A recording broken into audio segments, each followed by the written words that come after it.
Hello friends, আমাদের এবারে destination ছিল মানালি, আর সাথে আমরা ঘুরে নিয়েছিলাম শিশু, কোকসার আর কাসোল।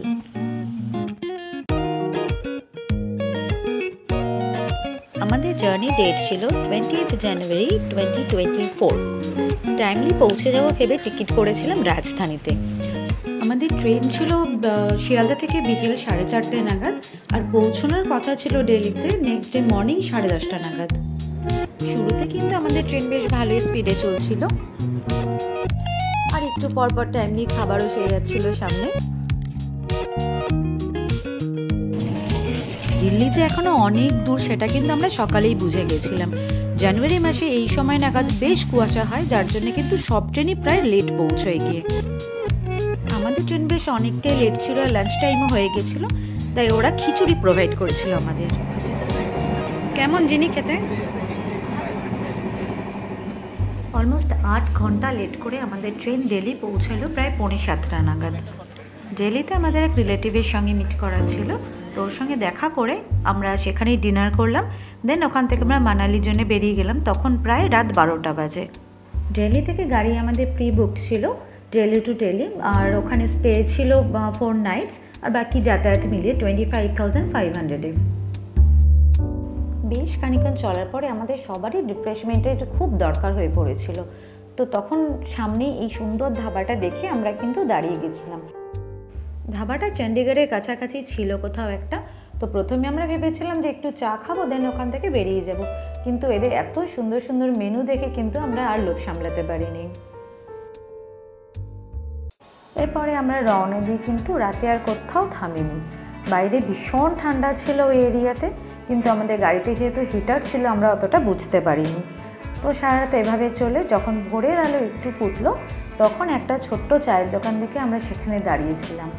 তো সেখানে একটু চাটা খেয়ে নিজেদেরকে গরম করে আবার বেরিয়ে গেলাম। তারপর গিয়ে থামলাম সোজা সুন্দরনগর লেকে।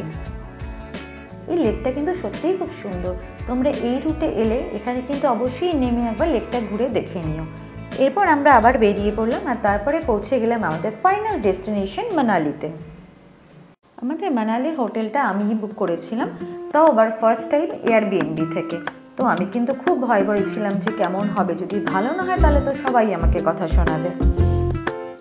পার্কিং এরিয়া থেকে জাস্ট 1-1.5 মিনিট হাঁটলেই এই যে আমাদের হোটেল মরিস স্টে। বাকি ডিটেলস আমি ডেসক্রিপশনে দিয়ে দেবো হোটেলের।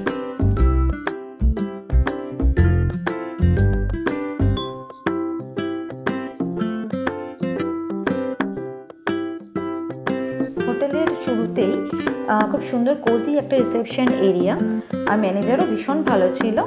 আমরা এখানে 2টো রুম নিয়েছিলাম, আর দুটোই আমাদের ছিল সেকেন্ড ফ্লোরে। এই সেকেন্ড ফ্লোরটা আমরা নিজেরাই চুজ করেছিলাম।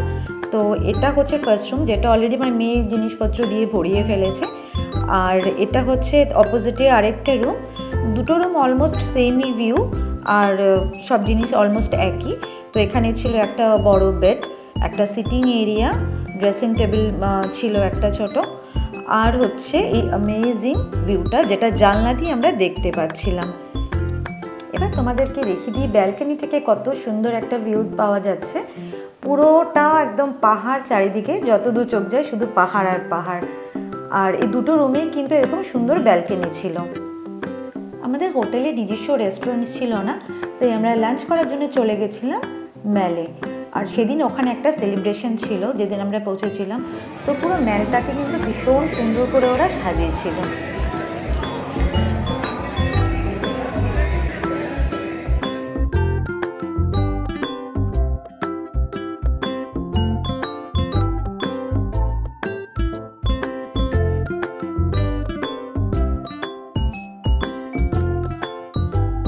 এমনিতেই সেলিব্রেশনের জন্য আজকে মেলায় বেশ ভালোই ভিড় ছিল।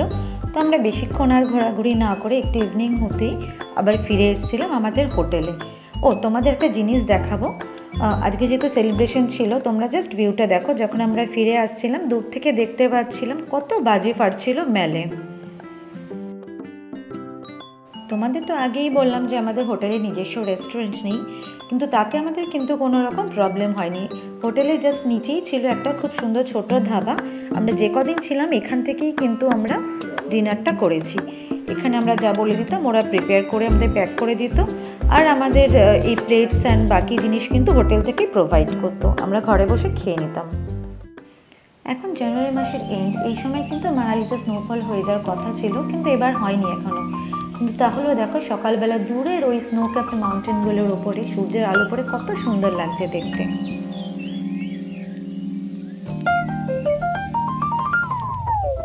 আমাদের হোটেলে লাঞ্চ বা ডিনারের ব্যবস্থা না থাকলেও কিন্তু এরা ব্রেকফাস্ট প্রোভাইড করে। ব্রেকফাস্ট করে আমরা সকাল সকাল বেরিয়ে পড়েছিলাম সাইট সিনের জন্য। তো প্রথমেই আমরা চলে যাব সোলাং ভ্যালি, ওখান থেকে অতল টানেল ক্রস করে আমরা গিয়ে দেখে আসবো কোকসার আর শিশু ভ্যালি। রোটাং পাসটা আমরা এবার আমাদের ট্রিপে রাখছি না, কারণ ড্রাইভার বললেও এখন স্নোফলের জন্য সম্ভবত ওদিকে রাস্তা বন্ধ আছে, পুরোটা যেতে দেওয়া হচ্ছে না।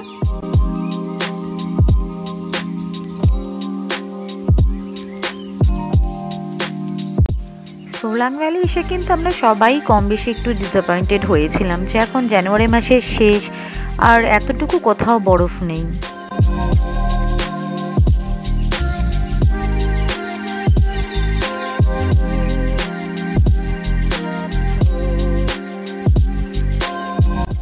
ওখানে একটু চাটা খেয়ে নিয়ে মেয়ে বললো, মা কিছুই যখন পেলাম না বরফ, তাহলে আমাকে তুমি স্পট জাম্পিং করাও।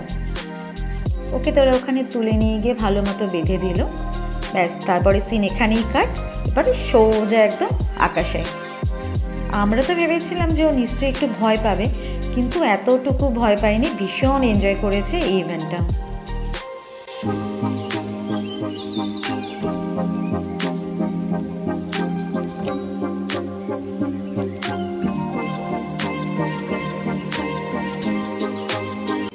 এবার আমরা আস্তে আস্তে হেঁটে হেঁটে ঘুরে দেখে নিয়েছিলাম জায়গাটা। ঘোড়াতে করে যাবারও ব্যবস্থা ছিল, কিন্তু আমার খুব কষ্ট লাগে ঘোড়াগুলোর পিঠে চড়তে, তাই আর সেটাতে আমরা যাইনি।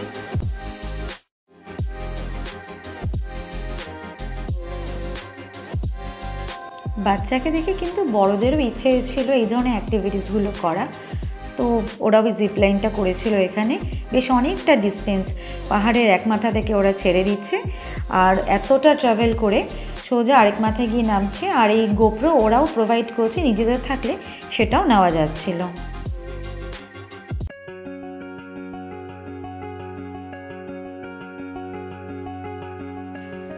এই পাশে জায়গাটাও সোলাং ভ্যালির আরেকটা অ্যাক্টিভিটি পয়েন্ট।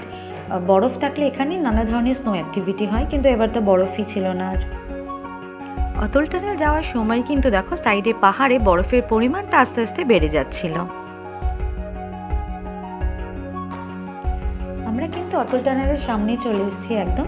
তো দেখলাম সবাই এখানে নেমে একটু ফটো তুলছে, তো আমরাও নেমে একটু ফটো তুললাম, ঘোরাঘুরি করলাম। আর লেফটে যে ছোট বিল্ডিংটা দেখতে পেলে ওটা ছিল কমন টয়লেট। চলো এবার আমরা টানেলে চলে যাব।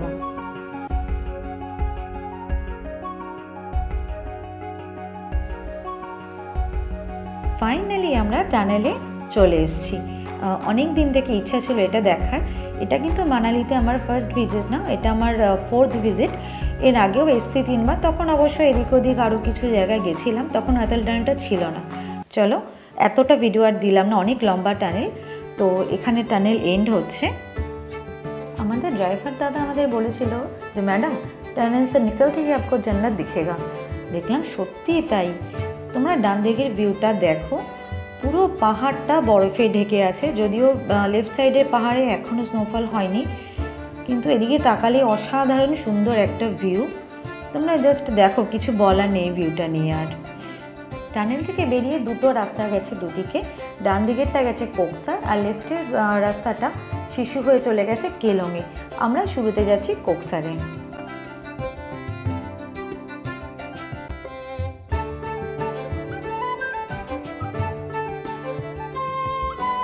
সোলাংয়ে যে আমরা এতটুকু বরফ পাইনি তোমরা দেখেছো, তো এখানে এসে কোকসারে যে আমরা এতটা বরফ দেখতে পাবো সত্যিই ভাবতে পারিনি।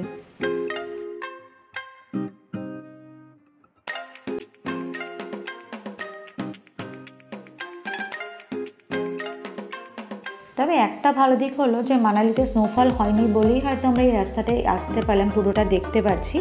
কারণ স্নোফল হলে কিন্তু অতল টানেল বন্ধ হয়ে যায়, তখন এদিকটা আর আসা যায় না।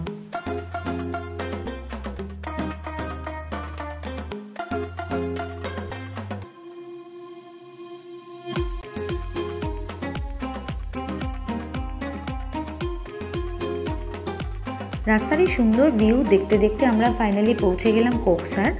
তো এখানে কিন্তু পার্কিং এরিয়াতে এসে দেখলাম আগেই অনেক গাড়ি চলে এসছে, বেশ ভিড়। তো আমাদের গাড়িটা একটু পেছন দিকেই পার্ক করতে হলো, সেখান থেকে হেঁটে হেঁটে আমাদের যেতে হলো ভ্যালি দেখতে।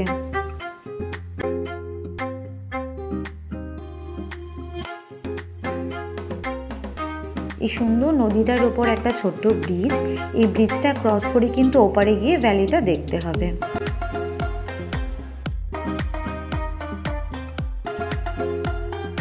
ভীষণ ঠান্ডা ছিল এখানে, আমরা জমেই যাচ্ছিলাম একদম, আমাদের টুপি গ্লাভস সব পরে নিতে হয়েছিল এখানে এসে।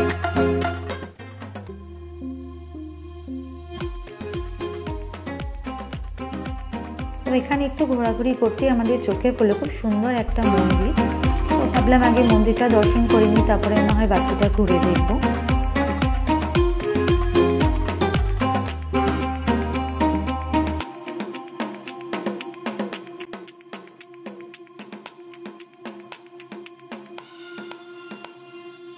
মন্দিরটা কিন্তু খুব সুন্দর ছিল, ভেবেছিলাম যাব, কিন্তু সিঁড়িতে এত বরফ জমে রয়েছে, ভাবলাম যদি আচার খাই, সেই ভয়ে আর গেলাম না উপরে।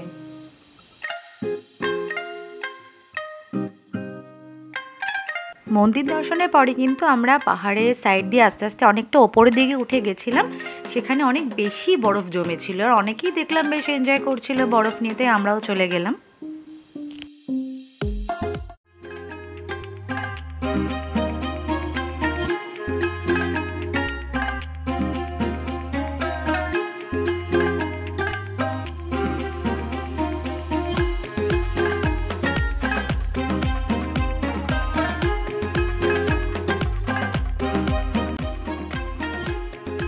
এতক্ষণ ধরে ঘোরাঘুরি করে বরফে লাফালাফি করে সবারই মোটামুটি খিদে পেয়ে গেছিল। তো তখন কিন্তু আমরা চলে গেছিলাম সামনেই ছোট্ট ধাবাতে, বেশ অনেক ধরনের স্ন্যাক্স পাওয়া যাচ্ছিল এখানে। এখান থেকে বেরিয়ে কিন্তু আমরা চলে গেছিলাম শিশু ভ্যালি দেখতে। তো সেই ভিডিওটা আর নেক্সট ডেতে আমরা আরও কী কী সাইট সিন করেছিলাম আর সাথে রিভার রাফটিং, প্যারাগ্লাইডিং সেসবও ছিল, সেই সব ভিডিও আমি দেবো নেক্সট পার্টে। শিশুর ভিউটা কিন্তু এর থেকে অনেক বেশি সুন্দর, আর বরফ পেয়েছিলাম এর থেকে অনেক বেশি। তো সেটা দেখতে কিন্তু অবশ্যই নেক্সট পার্টটা দেখো তোমরা। Till then by.